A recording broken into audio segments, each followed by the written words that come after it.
ya tentang ukuran durhaka itu apa ya. Jadi saya ulang ya, mengenai suami istri ini pokoknya ukurannya adalah hak dan kewajiban ya. Jadi disebut suami itu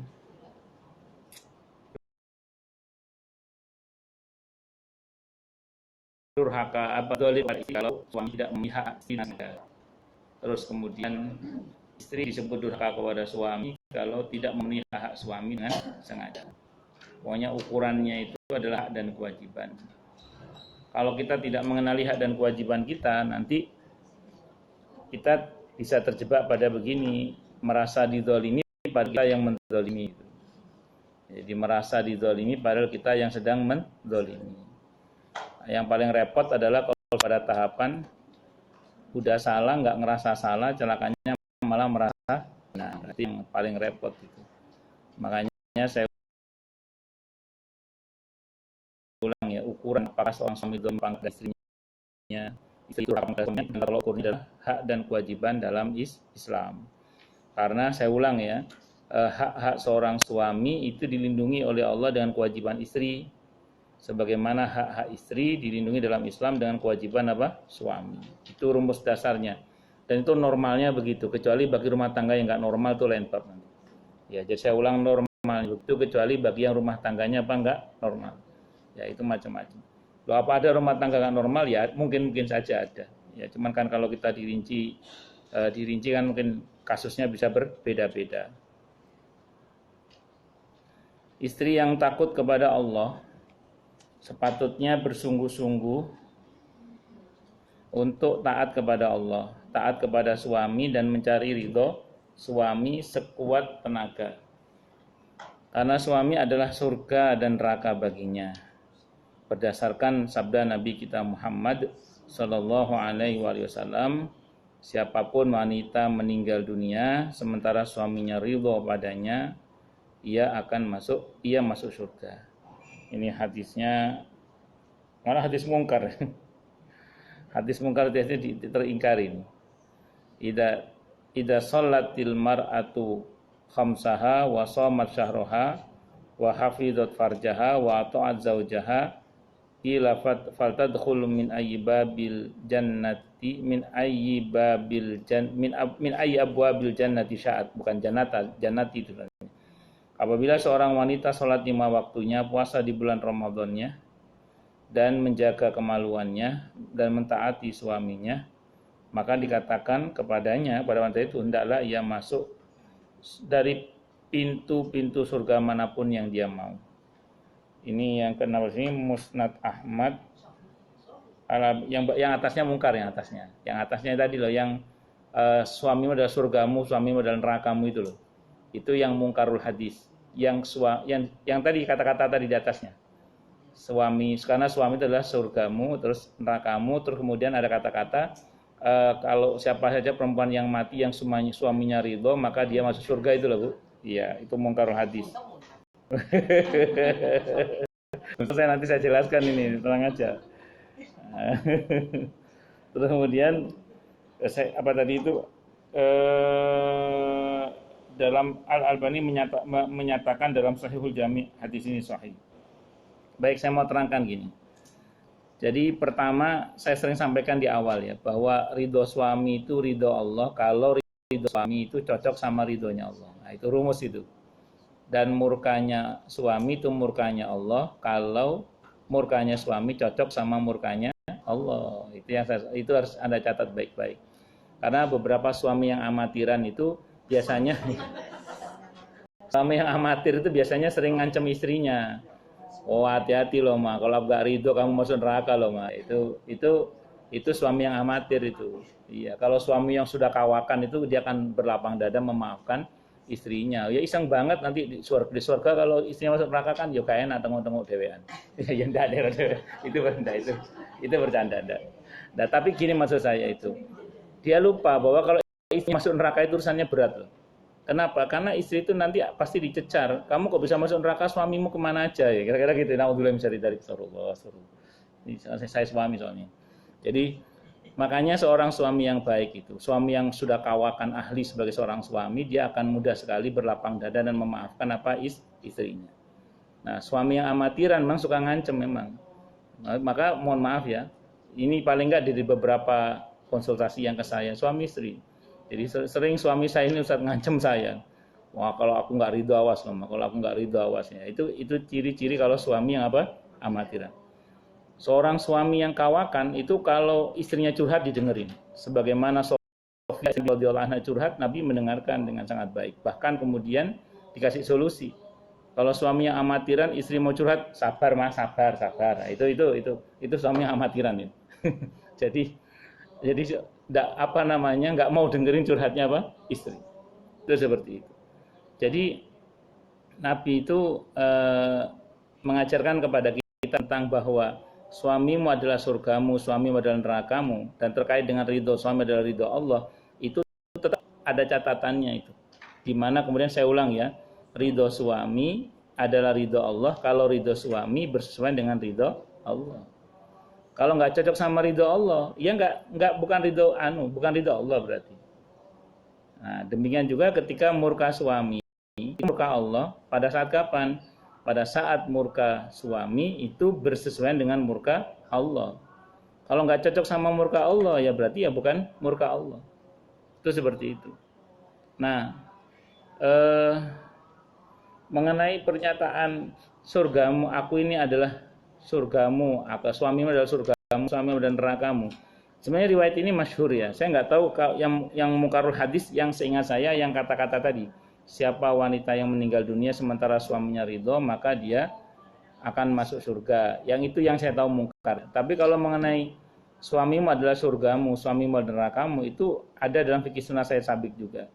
Di situ memang disebutkan demikian. Jadi memang tiket termudah bagi seorang istri untuk masuk surga itu suami. Dan tiket termudah untuk seorang istri masuk neraka itu juga apa? Suami memang. Nah, menariknya begini, ini menariknya. Kalau kita bicara potensi masuk nerakanya jelas ya saya kira ya. Yaitu Anda tinggal mengingkari kebaikan suami. Jadi mengingkari apa? Kebaikan suami dan mencela suami. Udah itu selesai itu, Anda neraka udah. Ya, jadi saya ulang apa? Mencela suami satu, yang kedua apa? Mengingkari kebaikan suami. Udah neraka itu. Karena Nabi Aukamakal di riwayat sebelumnya, sebab kebanyakan wanita masuk neraka itu apa? Tuksirnal la'na wa takfurnal ashir. Kalian suka melaknat dan mengingkari kebaikan suami. Suka melaknat itu ya kalau bahasa sederhananya ada uang abangku sayang, tak ada uang abangku tendang. Jadi senangnya mau, susahnya nggak mau. Ini hati-hati. Jadi saya sampai apa suka melaknat satu. Yang kedua Nabi mencontohkan kalau yang kedua itu, yaitu kata beliau, engkau para suami berbuat salah sedikit saja, lantas dilupakan semua kebaikan kamu. Jadi seorang suami berbuat salah sedikit dilupakan semua kebaikannya. Makanya seorang istri kalau marah kepada suami jangan sampai menggunakan kalimat, mas kamu nggak pernah membahagiakan aku, kamu tidak pernah nyenengin aku. Padahal anaknya 4, masa nggak bahagia? Saya masuk nggak bahagia, anaknya 4 masuk nggak bahagia. Ya, jadi maksud saya itu gini, jangan sampai berkata seperti itu. Saya sering sampaikan di banyak tempat. Ini mungkin juga Anda mungkin bosan ya, tapi tidak apa-apa lah, dengerin aja. Jadi ini penting. Soalnya ini untuk mengingatkan. Jadi kalau Anda marah sama suami, itu paling nggak marahnya itu fokus saja, tanpa mengabaikan kebaikan apa suami. Jadi kalau marah misalnya, ya wis Mas Pur, aku iku. Ya misalnya ini Mas Purnomo apa Mas Edi apa Mas Agus. Jadi kalau Mas Masri kok ya 2 kali Mas. Jadi oke ya Mas, aku gini Mas, aku percaya kamu itu baik sama aku, kamu itu sayang sama aku, kamu itu cinta banget sama aku, kamu itu peduli sama aku, wis Mas, pokoknya kamu itu sayang banget sama aku Mas. Tapi salahmu yang satu ini loh. Nah, jadi memarahi fokus pada kesalahannya yang saat itu saja. Jadi akui semua kebaikannya, tapi fokus pada memperbaiki kesalahannya yang salah itu. Ya, jadi memang masyhur ya di kalangan para istri, di mana menjadi seorang istri itu tidak hanya menjadi ibu bagi anak-anak suaminya, tapi juga menjadi ibu bagi kekanak-kanakan suaminya, kan seperti itu. Itu pas kekanak-kanakannya kumat itu marah itu. Orang yang nggak datang ya sudah. Nah, itu diantaranya. Allahu Akbar. Lanjut ya. Terus tadi dikatakan hadis tadi, pokoknya wanita itu pokoknya sholat 5 waktunya beres.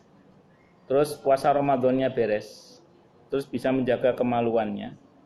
Serta mentaati suaminya. Tentu taat dalam kebaikan ya, bukan taat dalam kedurhakaan. Ketentuan taat kemarin ada 3 ya Bu ya. Wajib taat, boleh taat, terus tidak boleh taat. Masih ingat ya? Jadi ada 3 ketentuan hukum untuk wanita terhadap suaminya terkait dengan taat ya. Pertama wajib taat, yang kedua boleh taat, yang ketiga tidak boleh taat. Yang pertama wajib taat. Kapan itu? Terkait dengan hak suami yang harus dipenuhi oleh istri. Ya, pertama apa? Terkait dengan hak suami yang harus dipenuhi oleh istri. Anda mau tahajud, suami ngajak tahajud dulu. Nah, ya, Anda mau tahajud, suami ngajak apa? Tahajud dulu. Tahajud itu sunnah, tahajud wajib ya. Terus kemudian terkait dengan hak-hak suami yang lain seperti ingin untuk dilayani. Misalnya saya pernah cerita di sini ada suami istri orang Kemang Pratama tapi sebelah sana itu. Jadi tapi ini suami istri, ini bukan aib lah karena beliau berkonsultasi berdua. Beliau mengatakan, Ustadz, saya itu kadang sebel sama istri Ustadz. Kenapa Pak? Ya kan semua sudah saya fasilitasi Ustadz. Artinya nggak capek lah, sudah ada pembantu, ada sopir, ada semuanya, pokoknya semua sudah difasilitasi. Tapi masa saya datang nggak pernah disambut Ustadz? Saya datang nggak pernah disambut. Maksud saya itu mbok ya kalau saya datang itu disambut itu loh, itu mau udah dikasih minum hangat apa gitu macam. Ini kan namanya suami ingin dilayani gitu loh. Ya ingin dilayani, itu hak suami. Nah, ketika suami memerintahkan hal yang itu menjadi haknya, ya masa terus pembantunya sing melayani kok kayak kepincut yang pembantu ini piye. Nah, makanya terus kemudian ini harus dilayani. Jadi oke lah yang nyuci baju mungkin pembantu, yang nyetrika baju mungkin pembantu, tapi yang nyiapkan untuk dipakai suami mbok ya istri gitu loh. Mungkin yang nyemir sepatu pembantu, tapi yang nyiapkan sepatu untuk dipakai suami ya istri. Mungkin yang masak ya pembantu, tapi yang menyiapkan makan di meja makan mbok ya istri gitu loh. Jadi itu maksudnya, jangan sampai terus kemudian semuanya sebab pembantu. Saya ulang, kayak kepincut yang pembantu sepiye. Loh, ra mungkin kata siapa? Saya itu pernah ke Jember. Itu marung di sebuah ada rumah makan nasi goreng di Jember itu, di Kencong Jember itu. Nasi gorengnya itu merah bukan karena saus tapi karena udang. Oh, terus ikan ayamnya itu ayam kampung. Enak pokoknya, itu nasi gorengnya enak pokoknya. Terus itu yang kan kakak beradik itu usaha nasi goreng, punya ada 2 rumah makan. Itu dua-duanya kakak beradik itu cerai dari istrinya dan menikahi pembantunya. Coba. Iya, dua-duanya cerai dari istrinya, kakak beradik itu. Ya kok kompak, enggak ngerti saya itu. Terus dua-duanya akhirnya bercerai dan menikah sama pembantunya. Jadi yang tadinya pembantunya akhirnya jadi istrinya sekarang. Jadi istrinya diceraikan, dia menikah sama pembantunya. Itu saya curiga itu, jangan-jangan lah dua-duanya ini yang layani semuanya pembantunya, jangan-jangan. Makanya kepincut sama pembantunya. Makanya hati-hati. Tapi jangan terus Anda curiga sama pembantu, jangan. Tapi Anda yang harus melayani suami. Nah, itu contoh ya terkait dengan apa tadi? Hak istri yang menjadi hak suami yang menjadi kewajiban apa? Istri. Nah, yang harus dipenuhi oleh istri. Yang kedua, boleh taat. Boleh taat. Boleh taat itu contoh misalnya terkait dengan sesuatu yang tidak menjadi hak suami yang menjadi kewajiban istri. Jadi bukan menjadi hak suami yang menjadi kewajiban apa? Istri. Misalnya suami ngomong, "Ma, genteng bocor." Misalnya. Maksudnya apa, Pak? Suruh naik ke atas genteng itu apa ya? Itu bukan kewajiban istri dan itu bukan hak suami yang menjadi kewajiban istri. Kecuali saya bilang istrinya dulu mantan tukang misalnya. Atau orang teknik sipil misalnya. Terus ngerti. Ya siapa tahu siapa. Ya siapa tahu. Jadi ya kalau istrinya mau ya silakan, enggak apa-apa, tapi enggak wajib. Ma, mobil kotor. Maksudnya apa, Pak?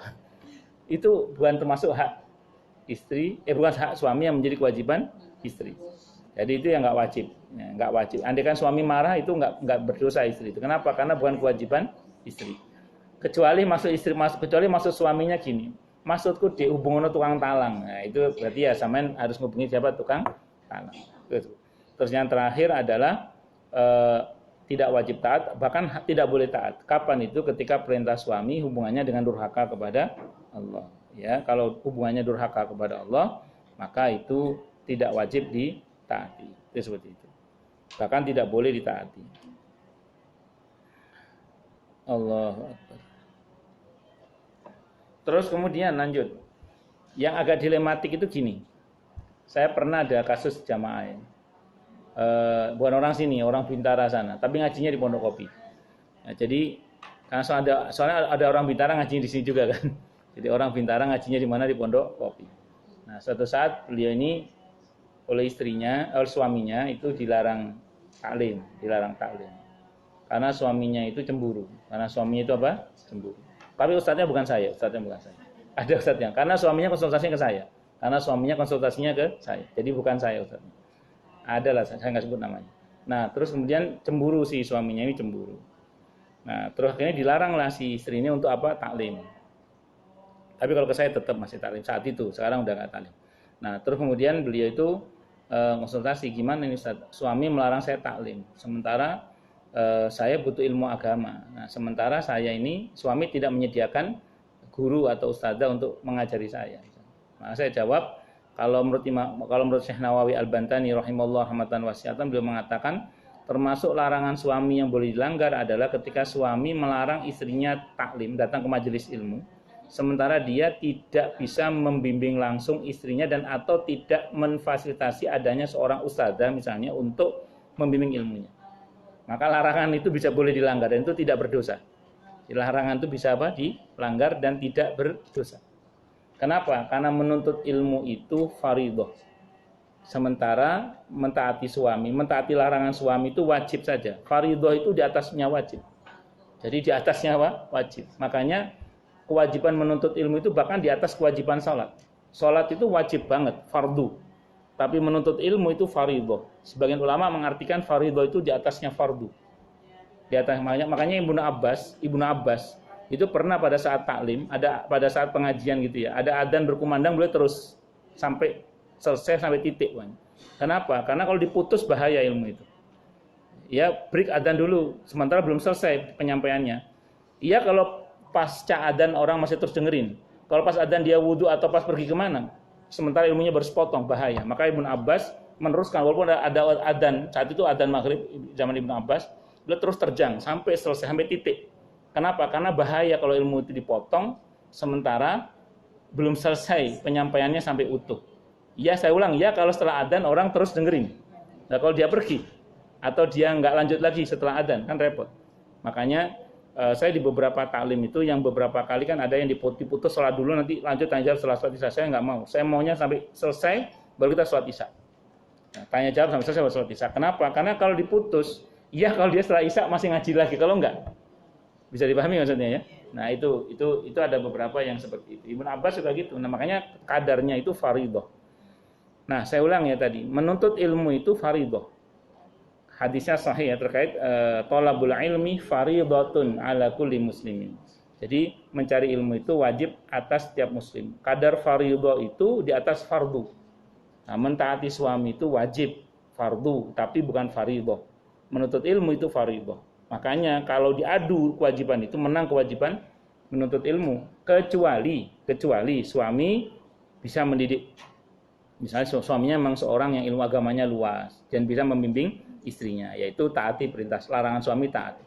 Atau dia kirimkan seorang ustadzah untuk mengajari langsung istrinya di rumah. Itu juga bagian dari menjadikan sang istri mentaati larangan suaminya. Itu diantaranya. Jadi ada wajib ditaati, ada yang boleh ditaati, ada yang haram untuk ditaati. Wa faltadkhul min ayyi abwabil jannati sya'at. Maka silakan masuk dari pintu surga manapun yang dia mau. Ustadz, haji kok nggak masuk? Karena haji itu sebenarnya gini, hajinya istri itu sebenarnya kewajiban suami. Jadi sebenarnya kalau seorang istri punya suami, hajinya istri itu kewajiban suami sebenarnya. Ya, terus kemudian zakatnya istri, zakatul fitri ya, itu zakat mal. Kalau zakat mal itu masing-masing. Tapi kalau zakatul fitri itu kewajiban suami juga. Kenapa? Karena istri dalam tanggungan suami dalam hal ini. Itu seperti itu. Kecuali zakat mal. Kalau zakat mal kan tidak selalu, makanya tidak disebutkan di sini. Tapi kalau sholat 5 waktu sama Ramadan serta mentaati suami itu sebuah keniscayaan dalam hal ini. Diriwayatkan dari Nabi kita Muhammad sallallahu alaihi wasallam, beliau bersabda, burung di udara, ikan di laut, malaikat di langit, matahari dan bulan memintakan ampun untuk istri yang taat pada suami selama ia berada dalam keridhaan suaminya. Siapapun wanita yang membangkang suaminya, ia mendapat laknat Allah, malaikat dan seluruh manusia. Siapapun wanita bermuka cemberut di hadapan suaminya, ia berada dalam murka Allah hingga ia membuat suaminya tertawa atau meminta ridhonya. Siapapun wanita keluar dari rumahnya tanpa izin suami, maka malaikat melaknatnya hingga ia pulang. Nampaknya hadis ini terjadi beberapa hadis yang dicampur penulis menjadi satu. Dan di bagian awal tersebut dengan redaksi yang mengindikasikan hadis ini dhaif. Diriwayatkan minimal hadis ini dhaif. Diriwayatkan Mas. Terus minimal hadis ini dhaif. Bagian akhir dinyatakan Al-Albani sebagai hadis maudhu palsu. Dalam asal, untung jadi untung dhaif. Enggak dhaif palsu. Tapi saya mau terangkan sama Anda gini, ini penting ini. Bahwa belum selesai.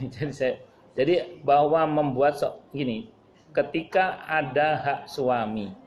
Saya ulang ya, ketika ada hak suami yang menjadi kewajiban istri, kok istri mangkir.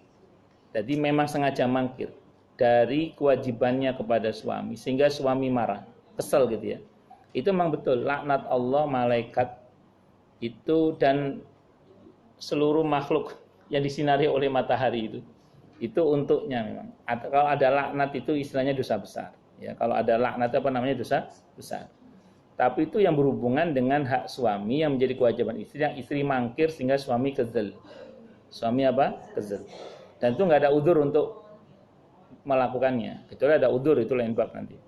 Nah, jadi saya ulang, tetap walaupun ini ada beberapa riwayat yang dhaif dan sebagian maudhu, ya kita berpegang pada riwayat yang sahih yang sebelumnya, bahwa seorang istri jangan sampai menjadikan kesel hati suaminya terkait dengan haknya yang harus dipenuhi oleh istrinya.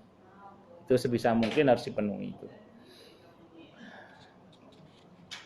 Tapi tetap saya ingatkan juga kepada para suami bahwa di Al-Baqarah 228 ditegaskan walahunna mislul ladzi 'alaihinna bil ma'ruf.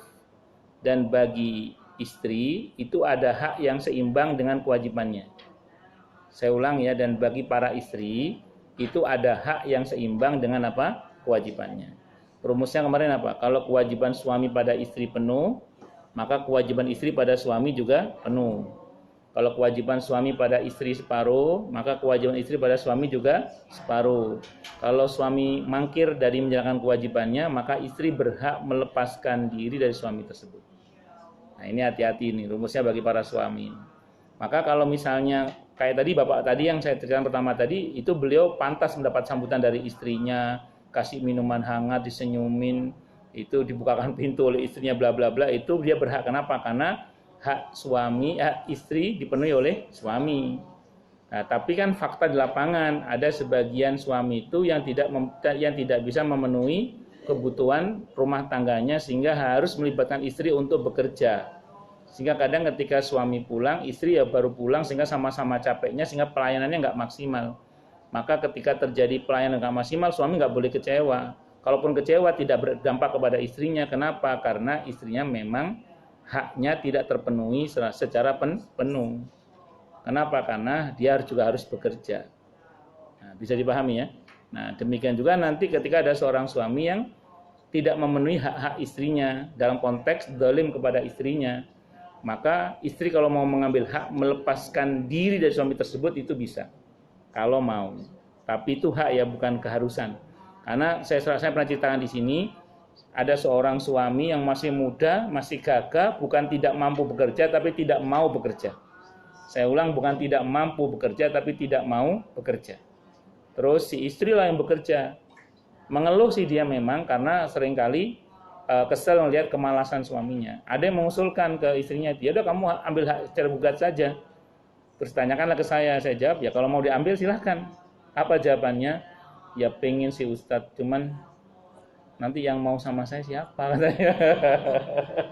Siapa aja gitu. Terus akhirnya gimana Bu? Ya sudah, saya bertahan saja katanya. Ya sudah bertahan saja. Jadi dia berpikir sebenarnya yang mau sama saya siapa katanya. Ya sudahlah. Jadi ada yang bertahan ya, jadi itu namanya bukan terlanjur sayang, terlanjur salah itu. Ada bukan, jadi bukan terlanjur sayang tapi terlanjur apa? Salah. Ya itu terserah, mau diambil boleh. Ya seperti ya itu kan hak ya. Hak itu boleh diambil, boleh tidak itu. Kalau mau bersabar tentu lebih baik. Wasabrun jamil bahasa Qur'annya gitu. Sabar itu indah. Juga diriwayatkan dari Rasulullah Muhammad sallallahu alaihi wasallam, beliau bersabda, 4 wanita di surga dan 4 wanita di neraka. Adapun wanita yang berada di surga adalah 1 wanita yang menjaga diri, taat pada Allah dan pada suaminya. Yang kedua, banyak anak penyabar penerima rezeki yang sedikit bersama suami. Banyak anak penyabar menerima rezeki yang sedikit bersama suami. Yang ketiga, punya rasa malu kala suami pergi, yang menjaga diri dan harta suami kala suami ada di rumah, yang menjaga lisan dari menyakiti suami. Dan yang keempat, wanita yang ditinggal mati suaminya sementara ia memiliki anak-anak kecil. Ia kemudian menahan diri demi anak-anaknya, merawat dan menjaga mereka dengan baik, tidak menikah karena khawatir mereka terlantar. Adapun 4 wanita yang berada di neraka adalah wanita yang panjang lidah terhadap suami, berkata kotor saat suami tidak ada ia tidak menjaga diri. Jika suami ada di rumah ia menyakiti suaminya dengan lisannya. Yang kedua, wanita yang membebankan kepada suami apa yang tidak ia mampu. Yang ketiga, wanita yang tidak punya keinginan selain makan, minum, dan tidur. Yang keempat, tidak ada kemauan untuk sholat, taat kepada Allah, taat kepada Rasulnya, dan taat kepada suaminya. Iki mesti buku dengan mantan foto ini. Ibnu Hajar Al-Asqalani menyatakan dalam kitab Az-Zawajir nomor 3, nggak dikomentari ya. Jadi dipelajari aja lah, karena nggak dikomentari untuk atau tidaknya. Berarti dijelaskan saja berarti.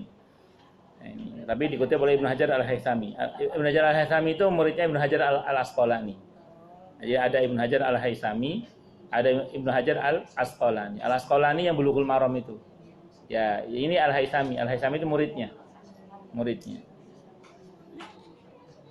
Konon yang itu loh, yang ngelihat batu sampai bolong itu, konon yang Ibnu Hajar Al-Haythami, bukan Al-Asqalani, bukan.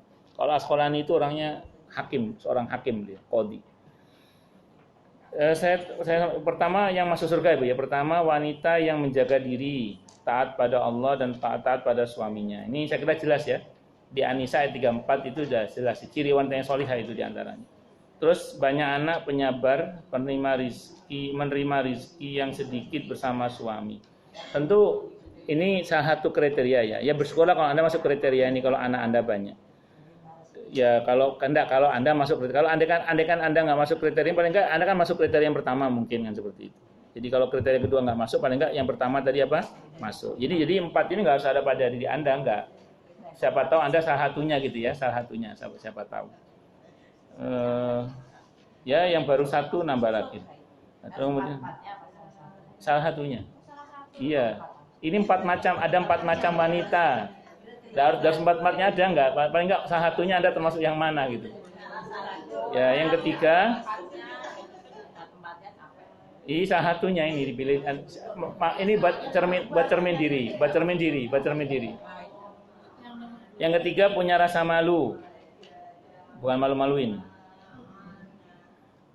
Malu itu isin. I itu saya, sin itu malu. Apa-apa dosa. Aisin saya berdosa. Maka isin-isin apalagi ngisin-ngisini. Bahasa Inggris. Tidak bercanda itu. Jadi kan malu, apalagi malu-maluin. Kata suami, kala suami pergi yang menjaga diri dan harta suami. Kala suami ada di rumah yang menjaga lisan dari menyakiti suami itu. Saya kalau istri ngomong seman hubungan lagi, aduh, aku izin aku, saya malu gitu ya. Saya langsung sadar, oh iya, memang harus punya rasa malu. Akhirnya saya mau. Ya, jadi memang sepatutnya seorang istri itu punya kepekaan terkait dengan rasa malu. Tapi malu yang benar ya, bukan malu yang enggak benar. Jadi malu yang benar, yaitu malu terkait dengan mohon maaf misalnya yang pasti terkait dengan melanggar ketentuan agama. Satu, yang kedua malu terkait dengan fitrahnya sebagai seorang wanita kalau berhubungan dengan misalnya lawan jenis misalnya. Ada rasa malu. Nah, rasa malu itu yang berdampak pada terjaganya kehormatannya. Itu intinya. Terjaganya apa? Kehormatannya. Bukan berarti terus kemudian Anda kehilangan fitrah Anda terkait dengan mudah dan ramah pada sesama, tapi berlebihannya itu yang mungkin tidak boleh. Berlebihannya itu yang apa? Tidak. Terutama yang dikhawatirkan, yang dijaga itu hati kaum lelaki yang mungkin agak-agak berpenyakit. Itu bisa berbahaya. Ini contoh saja misalnya. Fakta di lapangan misalnya. Kan ada sebagian orang itu yang kalau diberi perhatian lebih oleh kita itu kadang melunjak. Ngerti maksudnya ya? Nah, sehingga kadang dengan tidak tahu malu bersikap lebih kepada kita. Sehingga terus kemudian akhirnya jadi kita sendiri yang merasa risih dan malu. Bisa dipahami nggak maksudnya ya?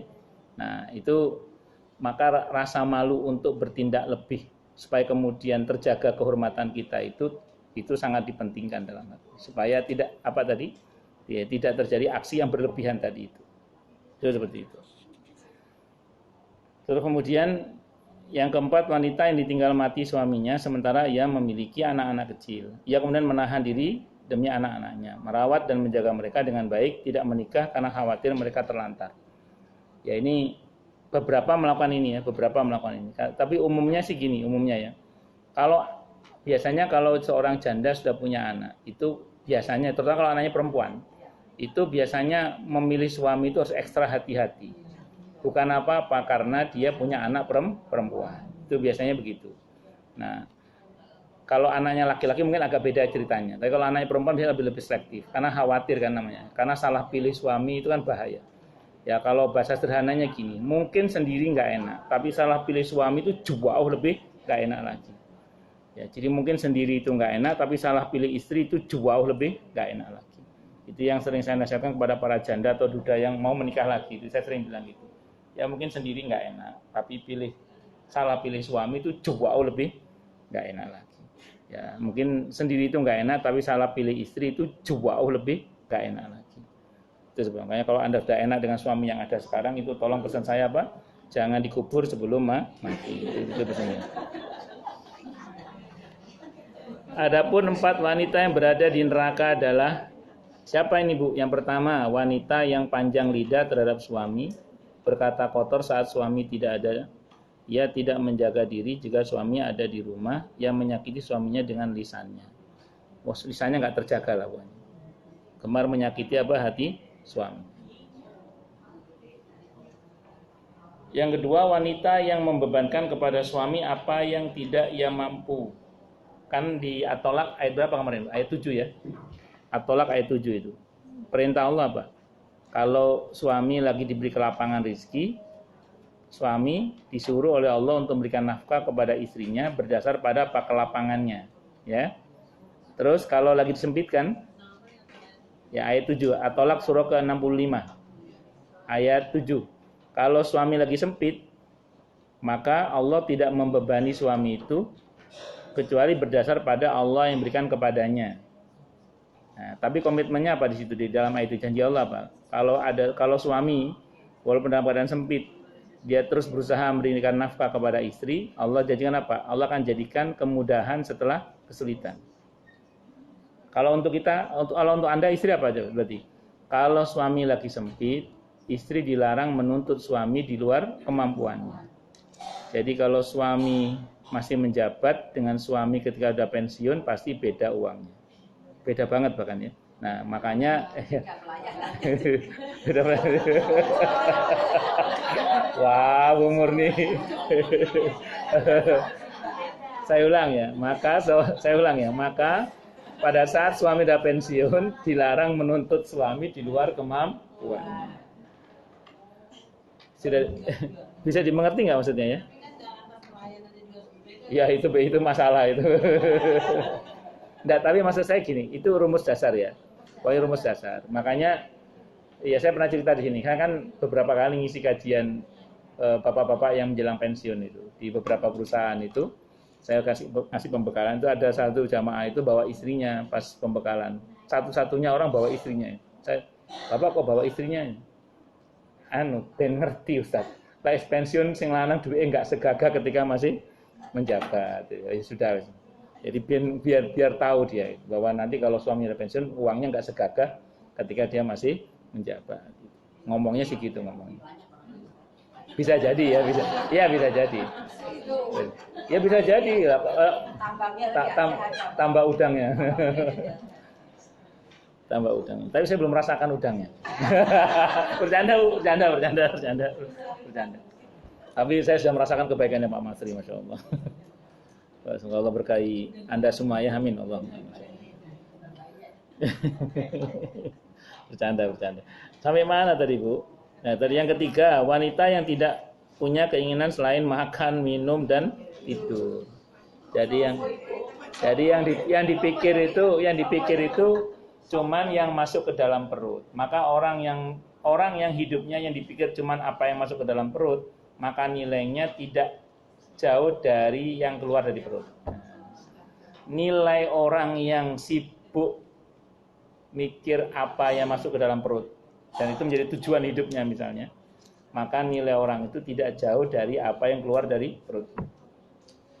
Bukan berarti kita meremehkan yang masuk ke dalam perut. Itu tetap kita perhatikan, itu ada perintahnya kulu washrabu wala tusrifu kan.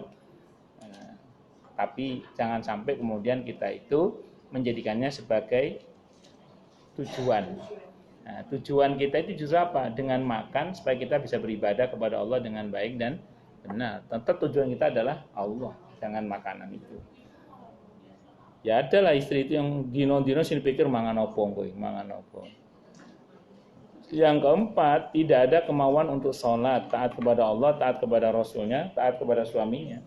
Tidak ada kemauan untuk taat kepada semuanya tadi itu. Ketika seorang wanita memiliki sifat seperti ini dan pergi dari rumah tanpa izin suami, ia terlaknat dan termasuk penghuni neraka, kecuali jika ia bertobat kepada Allah. Nabi SAW bersabda, aku melihat neraka, lalu aku melihat sebagian besar penghuninya adalah kaum wanita. Ini hadisnya Az-Zawajir, dalam kitab Az-Zawajir tadi disebutkan ya. Ini disebabkan minimnya ketaatan mereka kepada Allah, kepada Rasulnya dan kepada suami, dan suka berhias. Suka berhias itu dalam arti tabarruj ya, menampakkan apa yang harusnya ditutupi. Sebatas pada supaya pantas gitu enggak suka apa-apa, tapi berlebihan ya enggak boleh. Berhias tabarruj itu menampakkan sesuatu yang harusnya ditutupi. Itu berhias. Apa tabarruj namanya? Adalah seorang wanita yang mengenakan pakaian paling mewah saat hendak keluar rumah, dandan dan merias diri lalu keluar rumah dan menggoda siapapun juga. Ada kata-kata apa? Menggoda siapapun juga. Kalau pakaiannya enggak menggoda sih enggak apa-apa. Jadi kan gini loh maksud saya. Ada beberapa wanita itu yang berpakaian bukan untuk menutupi auratnya, tapi untuk justru supaya dilihat. Itu seperti itu. Jikapun dirinya selamat, namun orang lain tidak selamat dari godaannya. Karena itulah Nabi bersabda, al-mar'atu auratun, fa idza kharajat istashrafaha syaitan. Wanita itu aurat, ketika ia keluar rumah setan menghiasinya. Tadi sudah disebutkan sebelumnya pada dosa besar yang ke-33. Jadi setan pasti akan apa tadi? Menghiasinya. Makanya Nabi berpesan kepada kaum laki-laki, kalau kamu mulai tergoda dengan wanita lain, segera pulang ke rumahmu dan temui istrimu. Kenapa? Karena yang ada pada dia sebenarnya juga ada pada istrimu. Itu seperti itu. Wanita paling agung di mata Allah adalah wanita yang berada di dalam rumah. Disebutkan dalam hadis, wanita adalah aurat, maka tahanlah dia di dalam rumah. Sungguh ketika wanita keluar ke jalan, keluarganya bertanya kepadanya, kau pergi kemana? Ia menjawab, aku mau menjenguk orang sakit, aku mau mengantar jenazah. Setan terus menyertainya hingga ia kembali ke rumahnya. Tidaklah seorang wanita mencari ridha Allah seperti halnya ketika ia berada di rumah, beribadah kepada Rabb-nya dan mentaati suaminya. Tapi jangan dikira terus wanita itu di rumah terus. Hadisnya sahih tadi. Hadisnya apa tadi? Sahih tadi. Tapi jangan dikira terus istri itu di rumah terus. Enggak, karena sekali waktu para istri Nabi juga keluar. Cuman lebih betah di rumah. Sekali waktu keluar tapi lebih betah di rumah. Dengan kata lain, kalau sekiranya enggak ada keperluan, di dalam rumah saja. Jangan keluar rumah. Kecuali ada keperluan, apalagi ada kepentingan, ya silahkan, enggak ada masalah.